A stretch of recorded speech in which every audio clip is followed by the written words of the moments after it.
Okay then guys, welcome back to another video. Today we are going to continue with the review of the Astra militarum codex, or Imperial Guard, as it should have just stayed the fucking same. But this time we'll finish off the HQ section, which is gone too far. Tank commanders, commissars, the priests, the psycho, and the engineers here. Which I think I've done already. I'm sure I've done the no, I haven't. So we can move through it. Right, tank commanders. Tank commanders is basically a HQ unit of a Leman Russ, which obviously the formation is you have a Leman Russ with a tank commander in it, which is pretty damn fucking cool. Now you can do that but as most people do, they bitch like fuck about it. So the perks of having this is you can run a better armor platoon, because you can put in armors you can now take 15 Leman Russes, because you can have 2 HQ units of tank commanders, which you can take another 2 to make a full squadron of 3 as like a bodyguard. But being a tank commander, it also has its benefits. So the tank commander basically will have the armor of the tank, which is 14, 13, 10 or 14, 13, 11 for some of the demolisher variants, and it basically gives the tank ballistic skill 4 as the stat line. There's no wounds, toughness or initiative. So its special rules are Leman Russ commander and tank orders. So Leman Russ commander, tank commander starts the game in Leman Russ on page 46. Leading a Leman Russ squadron, note that any type of Leman Russ can be taken as a tank commander's vehicle, and that can have any upgrades usually available to the tank. The tank commander is a character that has ballistic skill 4, well, don't need to say that's already in the stat line, and can be chosen as your army's warlord. If this tank is wrecked or self-explode, the result, the tank commander is killed.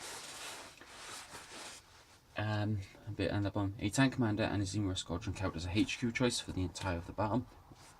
Obviously, the tank commander's Leman Russ cannot leave or join another unit, even if the rest of the squadron is destroyed. Okay, understandable. The next one is tank orders. So this basically is just rules for issuing orders to other tanks. The tank commander can roll 2d6 at the beginning of the shooting phase. If the result is 9 or less, choose one of the following tank orders immediately effect. Full throttle. The tank commander's unit immediately moves flat out, moving 6 plus d6 even though they are heavy. Then the next one is gunners kill on sight, and this gives the ability to shoot at different targets. So it's the tank commander's unit immediately makes a shooting attack. The tank commander must shoot at a different target to the rest of his unit. The tank commander must resolve his shooting attack first. Once the shooting attack is resolve the shooting attacks made by the rest of the unit. These must be at a different target, which cannot be a unit forced to disembark as a result of the tank commander's initial shooting attack. So, bit of a downside. So you can't destroy a rhino, blow up the rhino with a tank commander, and then shoot at the guys which just come over. That's a real downside, but it does mean you can run a mixed formation with this. The one I like is to run the tank commander in a Vanquisher, and the other 2 I like to take as a battle tank, or the Annihilator with the twin-link auto cannons. So because they get to shoot different targets, so that unit isn't prioritised to shoot at one unit, which is pretty good. Strike and Shroud. Now this is one I keep getting a bit confused on. The tank commander's unit must make a shooting attack. After the shooting attack has been resolved, all vehicles in the unit that have not already done so must use their smoke launchers. So this is a bonus, because if there's no point in firing one tank, you're going to protect it, because if one of the tanks in the squadron fires, the other 2 can't activate the smoke launchers due to that unit firing, as is pretty obvious, but it gives the ability for one to shoot. But this is where like a formation can come into play. Like you can plan this ahead, like models on hand like I have. So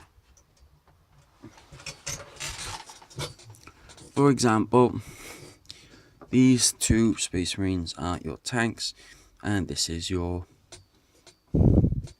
tank commander. You can do it for me. You can basically do like a sort of formation where at the beginning he's in the front of the unit, and there's something which threatens him, but he, or like say, he has the Vanquisher gun, which is not going to do any use. So what you could do, because they've got 6 inches move, you could do something like this, move these two forward, like so, and he can activate smoke launchers, and even though there's a gap, he's still protected, and he's still got the bonuses of these guys being hit first before him, just in case. But the more I do one is, let's put this in. I could put this into an example. What you can do is tightly pack them in the unit. This is better performed by tax. I should have put my healing roses. You can do it in a way where you kind of V shape your two front ones. It's like a V, so like the front armor comes out like that. So you've got the V, and just have his turret showing. And if he's got the gun and punishing, these two have got a gun which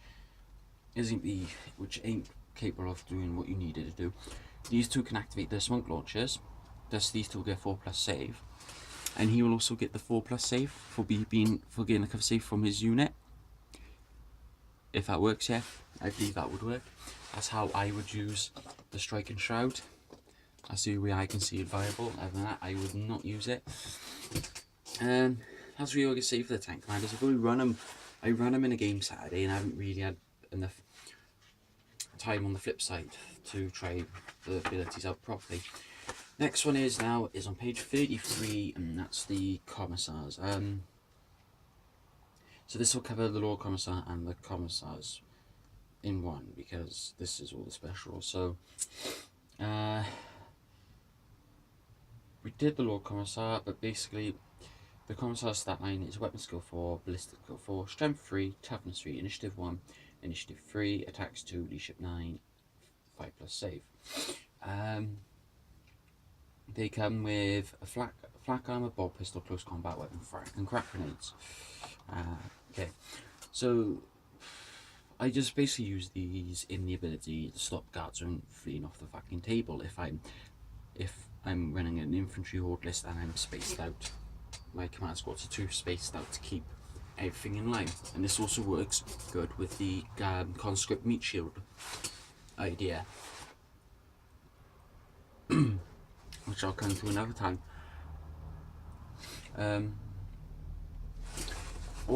Basically the special rules is independent character and stubborn, but that's for the independent characters just for the Lord Commissar, sorry.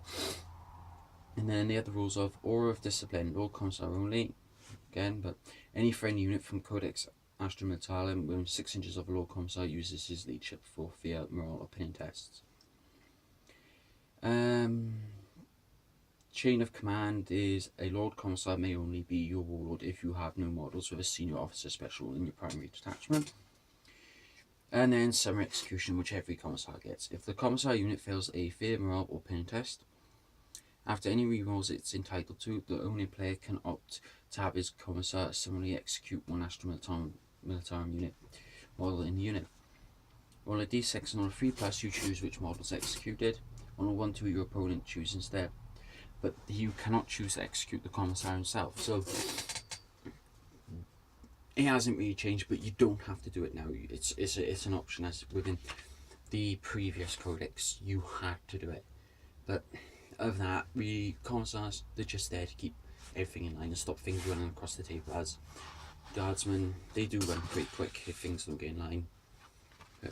Okay, next one is the Regimental Specialists, which breaks down into the Militarum Priests, the Primary Psychers, and the Engines here. So, Militarum Priests,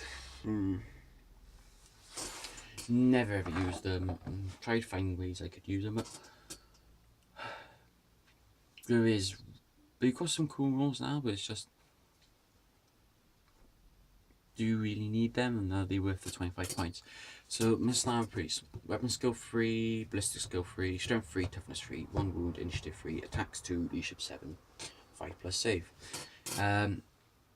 Its war gear is flak armor, last pistol, close combat weapon, frag grenades, and Rosarius.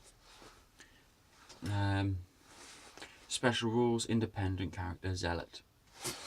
So, war hymns. This is an additional special rule to a Ministan priest can take a leadership test at the beginning of each fight phase in which he is locked in combat. If the test is successful, choose one of the following war hymns to immediately take effect.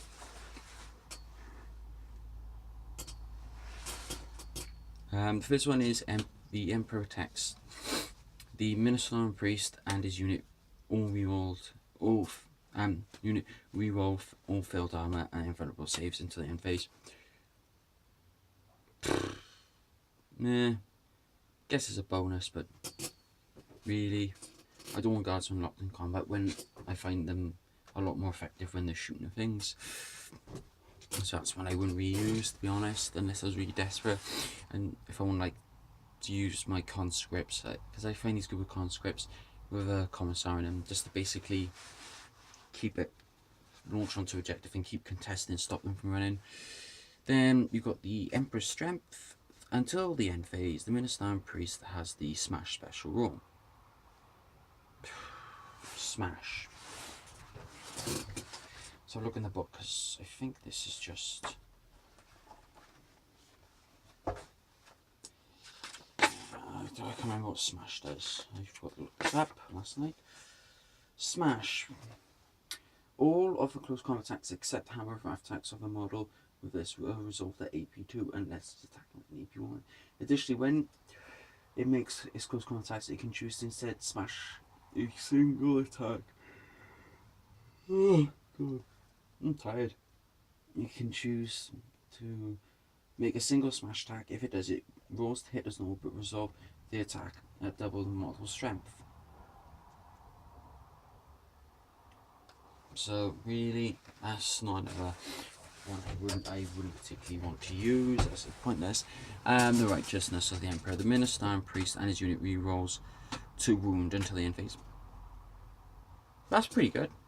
That's the one I'll end up using most of the time if I ever took these. But other than that, I would just stick these in a unit of 50 guard conscripts with a commissar.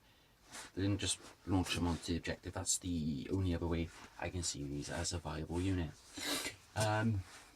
So the next one in line is Parasykers. Now I've actually started using the Parasykers as I quite like all the special abilities. Now I won't go too deep into these because I could talk about these for hours because I'll end up going into the psychic powers which I don't have at hand. So the Parasyker has weapon skill 4, ballistic skill 4, strength 3, toughness 3, wounds 2, initiative 3, attacks 2, leadership 9, 5+ save. His war gear is flak armor, lance pistol, force weapon, frag, grenades, refractor field. Special rules, independent character, Psycho Mastery level 1. You can upgrade him to a level 2 for 25 points, which makes him 75 points, but that's a pretty cheap Psycho. And plus, if you take the right Psycho powers, you can sit there and make your guardsmen invisible or give them a 4+ invulnerable save. That's pretty cool by my standards, guardsmen with invulnerable save.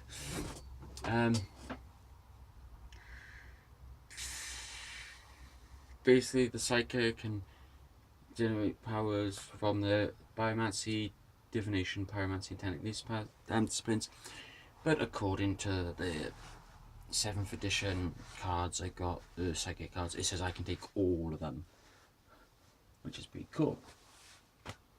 They have another rule. It's basically for when if a Parapsyker suffers peril of the warp whilst in the same unit as a commissar of any type, the Parapsyker will be executed. After resolving the usual effects, remove the Parapsyker as Psycho as a casualty.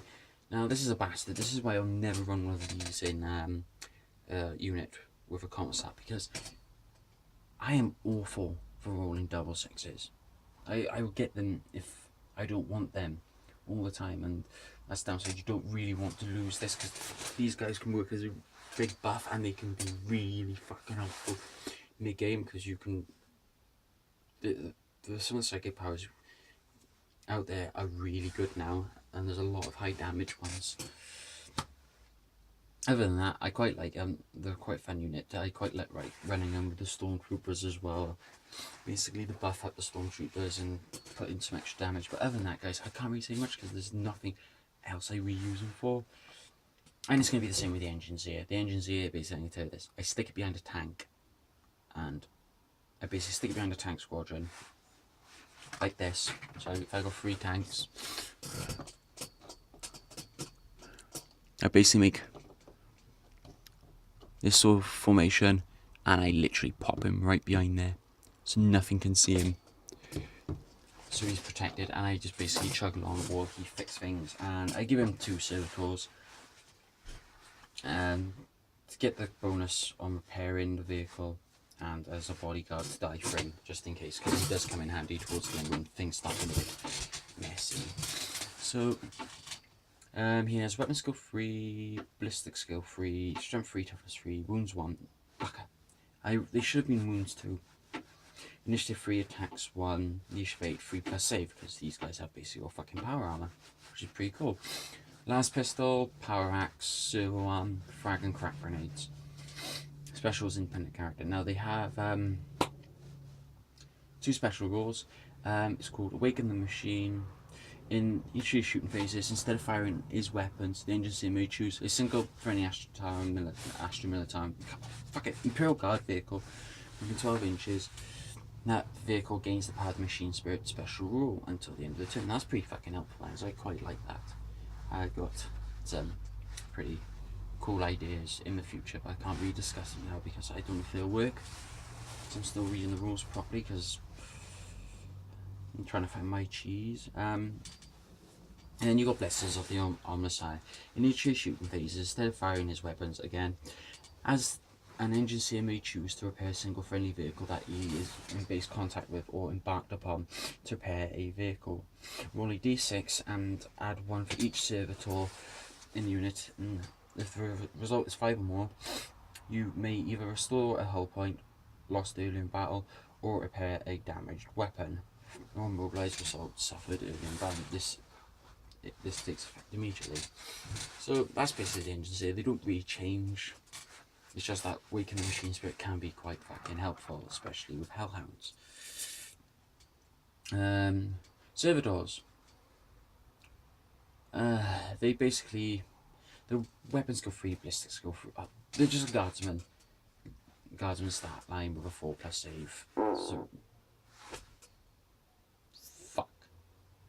I just farted on camera again for the 5th time. I do apologise, guys. It's got basically a guardsman save with a 4+. My guardsman stat line with a 4+ save. Then war gear is just a servo arm, and then it has the mind lock. So basically,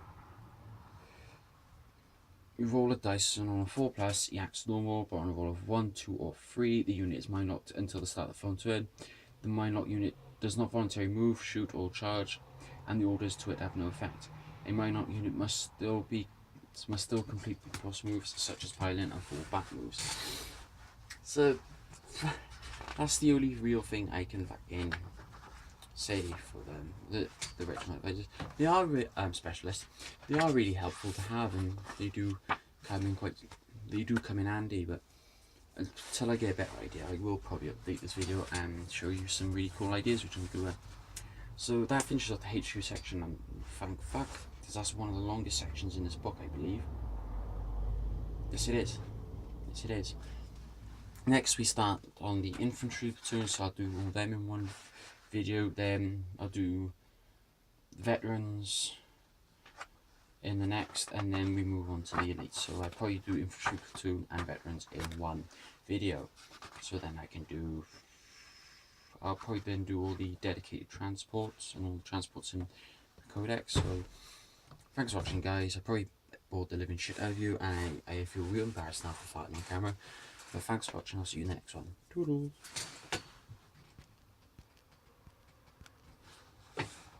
Stop recording.